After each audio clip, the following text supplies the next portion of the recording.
అందరికీ నమస్కారం అండి. నిత్య విద్యార్థి యూట్యూబ్ ఛానల్కు స్వాగతం, సుస్వాగతం. మిత్రులారా, ఈరోజు మరొక అంశంతో మీ ముందుకు వచ్చాను. ఈరోజు మనం తెలుసుకోబోయే అంశం పేరు భయం. భయము ఊరకుక్క లాంటిది. భయపడ్డావు, అది నిన్ను నిలువునా దహించి వేస్తుంది. జీవితంలో రాణించాలంటే నిర్భయత్వం అలవర్చుకోండి. భయం వీడండి, బలవంతులు కండి అన్న స్వామి వివేకానందుని యొక్క మాటలు మనకి ఆదర్శం కావాలి. భయపడుతూ బతకడంలో జీవన మాధుర్యం ఏముంది? భయమే మన దుఃఖాలన్నిటికీ కారణం. భయానుకున్న పెద్ద జబ్బు ఇంకోటి మరొకటి లేదు.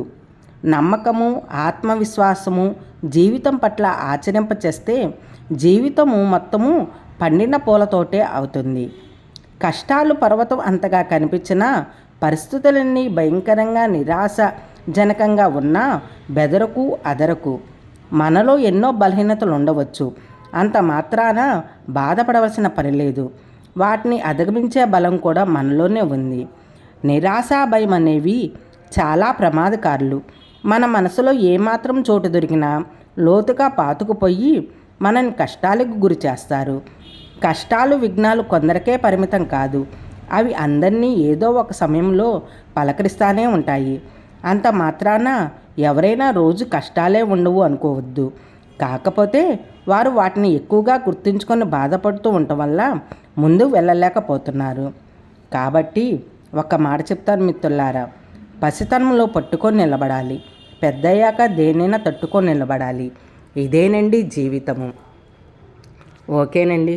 దీనివల్ల మనం తెలుసుకోవాల్సింది ఏంటంటే, ఏదైనా కష్టం వచ్చినప్పుడు మనం భయంతో నిరాశతో కృంగిపోతాము.